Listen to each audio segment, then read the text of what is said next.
Congress party అధికారం వచ్చిన తర్వాత ఎవరినైనా బర్త్డేలు కానీ ఏమైనా ఫంక్షన్స్ అయినా సీఎం గారి వచ్చినా, మంత్రులు వచ్చినా, అలా కాంగ్రెస్ పార్టీ ఎమ్మెల్యేలు వచ్చినా, బీజేపీకి సంబంధించిన ఎమ్మెల్యేలు, ఎంపీలు, మంత్రులు వచ్చినా బ్యానర్లు మాత్రం తీయటం లేదు. ఒక టీఆర్ఎస్ పార్టీ తెలంగాణ రాష్ట్రం తెచ్చినటువంటి గొప్ప నాయకుడు కేసీఆర్ గారు బర్త్డే నాడు బ్యానర్ కడితే 10 నిమిషాలు తీసి పడేశారు.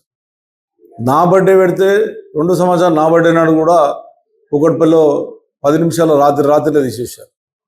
మరి ఇలా హరీష్ రావు గారి బర్త్డే ఇలా తెలంగాణ గురించి ఎంతో పోరాడినటువంటి వ్యక్తి, గొప్ప వ్యక్తి, అటువంటి వ్యక్తిది బర్త్డే అభిమానులు బ్యానర్లు కట్టుకుంటే ఇలా మొత్తం భవన్ కాండే కానీ హైదరాబాద్ నగరంలో ఉన్నటువంటి అభిమానులు కట్టినటువంటి బ్యానర్లను మరి ఈ రకంగా తీయడం అనే హైడ్రా కమిషన్ ఆలోచన చేసుకోవాలి. మీ చేతిలో అధికారం ఉందని చెప్పి అసెంబ్లీ దగ్గర ఎన్ని ఉంటే మీరు ఒకసారి చూసుకోండి.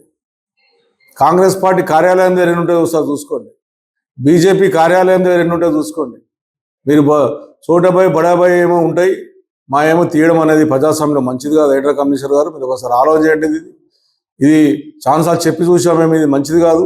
అందరికి ఒక న్యాయం చేయాలి తప్ప మీరు ఒక పార్టీకి ఒక న్యాయం, ఒక పార్టీకి ఒక న్యాయం చేయడం అనేది దుర్మార్గమైన విషయం. ఇలా నిజంగా అటువంటి గొప్ప నాయకుని బ్యానర్లు చింపడం అనేది ఇది తెలంగాణ రాష్ట్రాన్ని అవమానించినట్టు. అందరికి ఒక న్యాయం ఉన్నప్పుడు మాకా న్యాయం ఇవ్వాలి తప్ప మా బ్యానర్లు చూస్తే 20 పనులు తీయడం. కుక్కట్పల్లిలో కానీ హైదరాబాద్ నగరంలో కానీ ఎక్కడ కూడా వేరే వాళ్ళ సొంత మనసులో ఉంటే బ్యానర్లు తీయట్లేదు.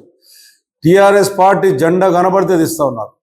ఇది మూల్యం చెల్లించే తప్పదు. మీకు ఫ్యూచర్లో ఖచ్చితంగా మీరు ఈ రకంగా పోతా ఉంటే ఆఫీసర్లు అనేర్లు వాళ్ళు రాష్ట్రానికి ప్రజల పక్షాన్ని నిలబడాలి తప్ప కాంగ్రెస్ పార్టీ కండవలేసుకునే విధంగా, బీజేపీ కండవలేసుకునే విధంగా అధికారులు చేస్తే వచ్చేది మా ప్రభుత్వం.